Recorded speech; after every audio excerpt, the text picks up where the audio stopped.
Au nom du Père, du Fils et du Saint-Esprit. Amen. La paix de Jésus soit dans votre maison. J'espère que vous allez bien. Eh bien, sans attendre, je vous lis la parole du jour, celle qui est lue dans toutes les saintes messes du monde. Alléluia. Merci Jésus par ta grâce. Les trois croix. Que ta parole, ô Jésus, ouvre mon esprit, que ma bouche proclame ta parole et que mon cœur l'accueille. On est toujours dans l'Évangile selon saint Jean, chapitre 1, versets 43 à 51. Le lendemain, Jésus décida de partir pour la Galilée. C'est alors qu'il rencontra Philippe et lui dit « Suis-moi ». Philippe était de Bethsaïde, la ville d'André et de Pierre. Philippe alla voir Nathanaël et lui dit « Celui dont a parlé Moïse dans la loi et aussi les prophètes, nous l'avons trouvé. C'est Jésus, fils de Joseph de Nazareth. » Nathanaël lui dit alors « De Nazareth, qu'est-ce qui peut en sortir de bon ?» Philippe lui répondit « Viens et vois. » Lorsque Jésus vit Nathanaël qui arrivait, il parla de lui. « Voici un vrai Israélite, il est incapable de mentir. » Nathanaël lui demanda « Comment me connais-tu » Et Jésus répondit « Avant que Philippe ne t'appelle, quand tu étais sous le figuier, je t'ai vu. » Aussitôt Nathanaël déclara « Maître, tu es le Fils de Dieu, tu es le roi d'Israël. » Jésus lui dit alors « Tu crois parce que je t'ai dit que je t'ai vu sous le figuier, mais tu verras beaucoup mieux que cela. » Et Jésus ajouta « En vérité, je vous le dis, vous verrez le ciel s'ouvrir avec les anges de Dieu qui montent et descendent sur le Fils de l'homme. » Alléluia. Waouh. Merci Jésus pour ta parole. Alors, ce mystérieux figuier, eh bien, nous avons, par le travail des pères de l'Église, nous avons la réponse à cette question. Jésus lui dit à Nathanaël, je t'ai vu sous le figuier. Et qu'est-ce que cela veut bien dire ? Parce qu'il ne l'a pas vu, en fait. Il ne l'a pas vu avec ses yeux. Il n'était pas encore arrivé. Et Jésus lui dit, je t'ai vu sous le figuier. Avant que Nathanaël ne l'appelle. Alors, qu'est-ce que cela veut bien pouvoir dire ? Eh bien, c'est tout simple. C'est que en Israël, il fait très chaud l'été, le printemps, l'été, et les gens qui prient, ils cherchent une ombre épaisse. Et le figuier est l'arbre idéal. L'épaisseur de ses feuilles fait que c'est une ombre absolument formidable. Donc Jésus l'a vu prier. Jésus seul sonde les cœurs et les reins. Bien-aimé Jésus, tu es le seul à sonder les cœurs et les reins. Et tu as vu Nathanaël prier. Et Nathanaël a compris. Il a percuté que Jésus l'a vu prier.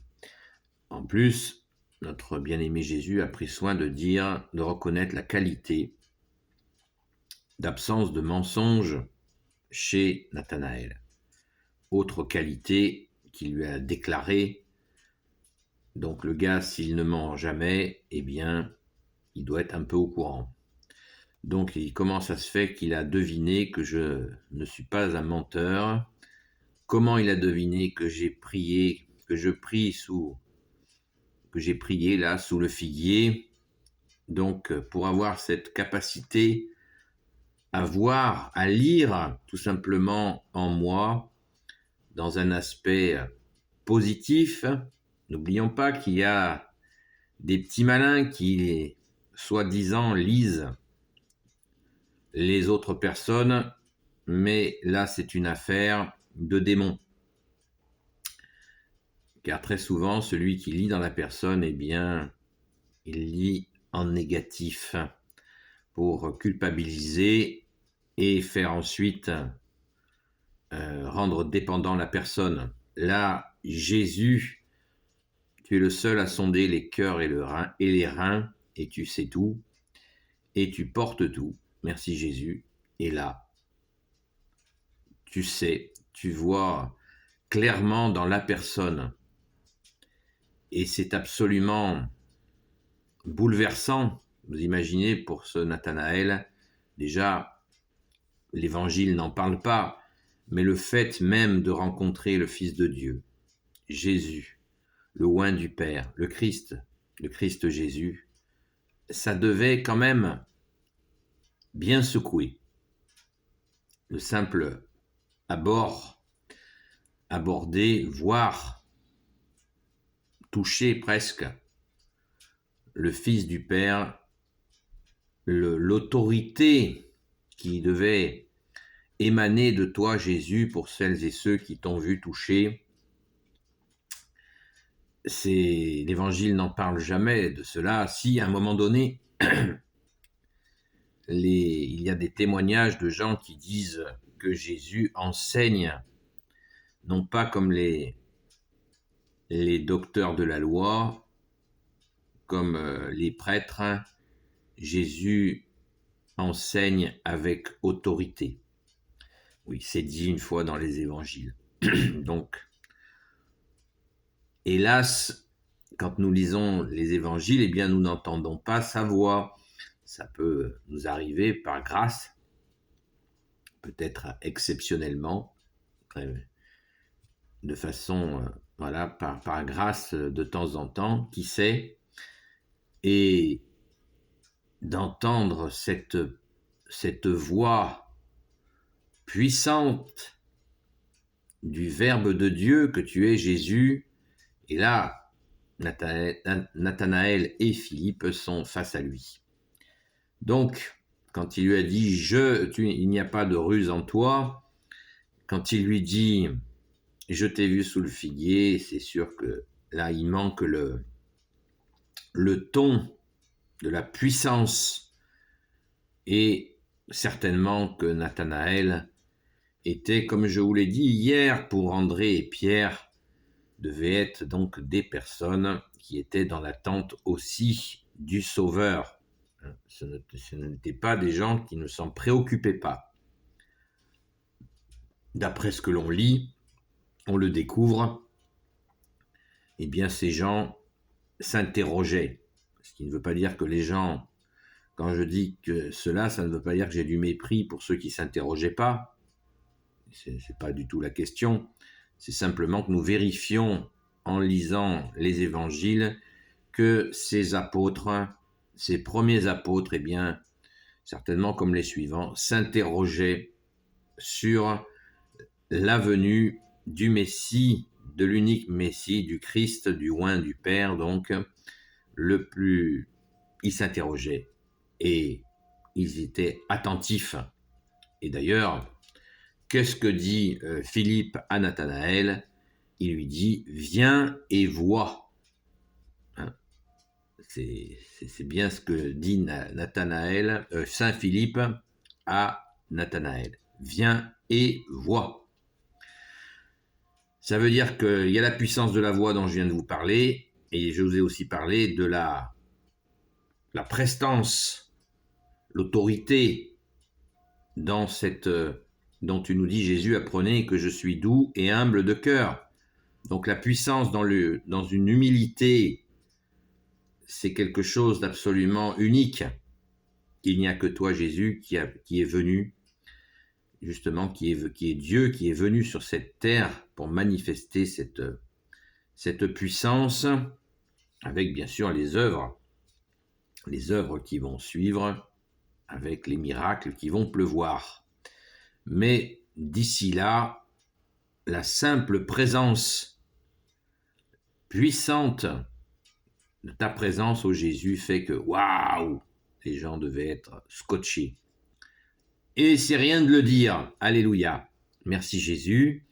Donc le fameux figuier, eh bien voilà, nous connaissons la réponse du figuier. Je ne sais pas si vous vous êtes déjà mis à l'ombre d'un figuier, eh bien je vous garantis qu'effectivement il y fait bon, même voire frais. Ça dépend de la température bien sûr, mais il y fait quand même très bon. On est bien à l'abri du soleil mordant. Donc alléluia. Merci, eh bien merci au Père de l'Église, aux exégètes qui ont bien travaillé. Alléluia. Béni soit le Père, le Fils et le Saint-Esprit. Amen. Ô Jésus, toi qui peux tout et qui portes tout, toi le Sauveur, toi l'Emmanuel, je te confie toutes celles et ceux qui regarderont cette vidéo, ainsi que leurs proches, selon ta sainte volonté. Sainte Marie, Reine des cieux, toi l'Immaculée Conception, toi qui écrases le serpent, toi qui as la lune sous tes pas. Saint Joseph, toi le juste et le saint, toi le sage, toi la terreur des démons. Sainte Marie, notre Mère, Notre-Dame.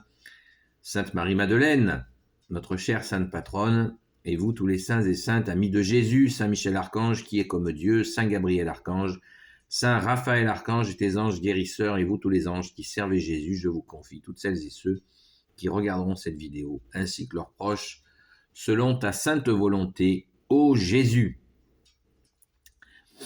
Voilà, donc nous avons commencé dans l'évangile selon Saint Jean, qui est l'évangile qui est le plus spirituel, ce qui ne veut pas dire que les autres sont moins bons, mais ils sont différents. Voilà, l'évangile selon Saint Jean, il y a une connotation spirituelle puissante.